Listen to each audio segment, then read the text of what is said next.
Hello friends, welcome to the ISNA e-medical classes. Today we will discuss regarding principle of specimen collection. First we will discuss regarding principle of specimen collection. Specimen collection के क्या क्या principles होते हैं। The following basic principle of specimen collection are fundamental to ensuring appropriate specimen management. जो fundamentals हैं, basic principles हैं specimen को collect करने के लिए, वो क्या क्या होते हैं, इनका अप्रोप्रिएट तरीके से हम कलेक्ट कर सकें और उसको अप्रोप्रिएट तरीके से हम मैनेज कर सकें, इसके लिए क्या फंडामेंटल प्रिंसिपल्स हैं स्पेसिमेन के लिए। If possible collect the specimen in the acute phase of the infection and before antibiotic are administer. हमें क्या करना होता है, हमें जो स्पेसिमेन को जब हम कलेक्ट करने जा रहे हैं तो यदि पॉसिबल हो तो हमें जो स्पेसिमेन जब हमें कलेक्ट करना है तो हमें ध्यान रखना चाहिए कि हम एक्यूट फेज में ही कोशिश करें कि जो स्पेसिमेन है उसको हम कलेक्ट कर लें, या फिर जो हम एडमिनिस्टर किया जाता है जो एंटीबायोटिक, उसके एडमिनिस्टर करने से पहले ही हम, या फिर उसके एडमिनिस्ट्रेशन करने से ही पहले हम क्या कर सकें, उसको स्पेसिमेन जो है पर्सन का वो कलेक्ट कर लें। क्योंकि कई बार क्या होता है, अगर पर्सन को जो एंटीबायोटिक जो है वो एडमिनिस्टर कर दी गई, उसके बाद में बॉडी के उसके रिगार्डिंग उसके अंदर एंटीबॉडीज़ जो हैं वो बनने लगती हैं और जो इन्फेक्शन जो है वो इतने लेवल का सामने नहीं आता, उसका डिग्रीज जो है वो पता नहीं चलती हैं। तो इसलिए हमें क्या करना है, एंटीबायोटिक के स्टार्ट होने से पहले या फिर एक्यूट फेज में ही उसका हमें जो है वो स्पेसिमेन को कलेक्ट करना है। Select the correct anatomic site for collection of the specimen. हमें क्या करना है, उसका करेक्टली क्या एनाटॉमिकली उसका साइड है, मतलब किस पार्ट से हमें उसका स्पेसिमेन लेना है, ये हमें अच्छी तरीके से फाइंड आउट कर लेना है कि वो अप्रोप्रिएट साइट क्या होगी जिससे बेस्ट सैंपल जो होगा वो कलेक्ट करेगा। Collect the specimen using the proper technique and supplies with minimal contamination from normal biota।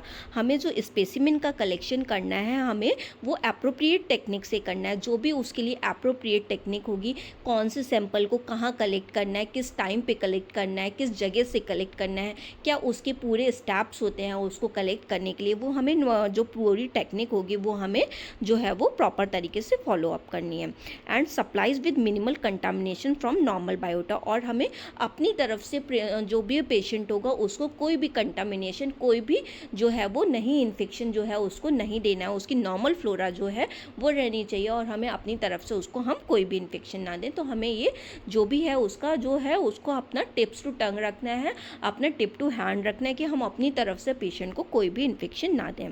Collect the appropriate quantity of specimen. हमें जो स्पेसिमेन कलेक्ट करना है वो अप्रोप्रिएट क्वांटिटी में करना है, ना हमें सैंपल को ज़्यादा कलेक्ट करना, ना ही सैंपल को हमें कम कलेक्ट करना है। अगर हम सैंपल को कम कलेक्ट करेंगे तो क्या होगा, सैंपल जो होगा वो उसका सही रिजल्ट जो होगा वो नहीं आएगा, वो जितना अप्रोप्रिएट रिजल्ट चाहिए होगा वो रिजल्ट नहीं आएगा। ना ही हमें सैंपल को वेस्ट करने के लिए ज़्यादा कलेक्ट करना है। Package the specimen in a container or transport medium design to maintain the viability of the organism. हमें जो भी स्पेसिमेन कलेक्ट किया है उसको हमें अप्रोप्रिएट कंटेनर में, जो भी उसके लिए कंटेनर है, जैसे यूरिन सैंपल का अलग कंटेनर होता है और अगर हम ब्लड का सैंपल ले रहे हैं तो उसका अलग कंटेनर होता है, तो जो भी उसके लिए परफेक्ट कंटेनर है, जो भी हमने स्पेसिमेन लिया, जिसका भी जो भी कंटेनर उसके लिए यूज़ होता है वो हमें परफेक्ट, जो भी डिज़ाइन उसके लिए किया गया है वो कंटेनर लेना है। हमें उसकी वायबिलिटी भी मेंटेन करनी है कि ऑर्गेनिज्म जो है जो जिस कंटेनर में जाता है उसी में जाए, क्योंकि अगर हम किसी दूसरे में रख देंगे तो वो उसके स्पेसिमेन जो होगा उसके ख़राब होने के चांसेस हो जाएंगे, तो फिर उससे एक्यूरेट रिजल्ट नहीं आएगा। तो जिस कंटेनर में वो स्पेसिमेन जाना है हमें उसी का यूज़ करना है। And avoid hazard the result from leakage. और हमें जो अवॉइड करना है उसके रिस्क की, हमें जो भी उसका कैप वगैरह होता है, स्पेसिमेन का बॉटल का जो कैप होता है वो हमें अच्छी तरीके से उसको पैक करना है, कोई भी लीकेज के चांसेस उसमें नहीं होने चाहिए। Level the specimen accurately with the specific anatomic site and the patient information, patients name and unique identification number. हमें जो पेशेंट का जो हमने स्पेसिमेन कलेक्ट किया उसको हमें एक्यूरेट तरीके से उसकी लेबलिंग करनी है, उसकी क्या एनाटॉमिक साइट से किया गया, किस साइट से हमने इस स्पेसिमेन को लिया है, पेशेंट का नेम क्या था, पेशेंट का जो आईपीडी नंबर जो पड़ता है कौन से डिजीज़ का था, बायोहजार्डियस तो नहीं है, तो हमें उसमें सारी चीज़ें जो है वो मेंशन करके लिखनी होती हैं उसके लेबल के ऊपर। नेक्स्ट वन क्या है हमारा, transport the specimen to the laboratory promptly और make provisions to store the specimen in an environment that will not degrade the suspected organism. हमें जो स्पेसिमेन है उसको लेबोरेटरी में तुरंत ही ट्रांसपोर्ट कर देना है, जिस भी मैकेनिज्म के थ्रू जाता है, जो भी अगर उसको कोई भी लेके जाता है, जहाँ पे भी जाना है, जिस तरीके से जिस टेम्परेचर वगैरह का अगर उसका कोई सुटेबल मेंटेन करना है तो तुरंत ही उसको मेंटेन करवाते हुए हमें उसको लेबोरेटरी के अंदर ट्रांसफ़र करवा देना है। और हमें ये इंश्योर करना है कि जो स्पेसिमेन है उसको जो इन्वायरमेंट, उसका जो भी टेम्परेचर, जैसा भी इन्वायरमेंट में उसको रखना था वो डिग्रेड ना हो। मतलब अगर हमने उसको सही तरीके से नहीं रखा तो वो क्या हो जाएगा, ख़राब हो जाएगा और जो उसका रिजल्ट होगा वो सही तरीके से नहीं आ पाएगा।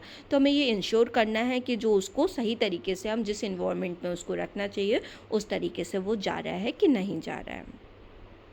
Notify the laboratory in advance if unusual pathogens or agents of bioterrorism are suspected। हमें अगर इसमें अगर कोई भी सस्पेक्टेड है, जैसे कि कोई केसेस होते हैं, HIV केसेस होते हैं, HBS AG वगैरह, ऐसे कोई भी सीवियर डिजीज़ के केसेस हैं जो कम्युनिकेट हो सकती है one person to the another person, और कोई भी हाईली इन्फेक्शियस डिजीज़ होती है, बायोहजार्डियस डिजीज़ होती है, तो हमें जो भी लेबोरेटरी के जो भी पर्सनस होते हैं उनको बता देना होता है कि इस पेशेंट का जो जो सैंपल आया है वो कैसा हो सकता है, ये पैथोजन से रिलेटेबल हो सकता है। अगर कोई भी पेशेंट ऐसा कोई करके सस्पेक्टेड होता है अगर, तो हमें उसको पहले से ही बता देना है, जो भी लेबोरेटरी का जो भी पर्सन उसको लेके जा रहा है और जो भी उसको हैंडल कर रहा है।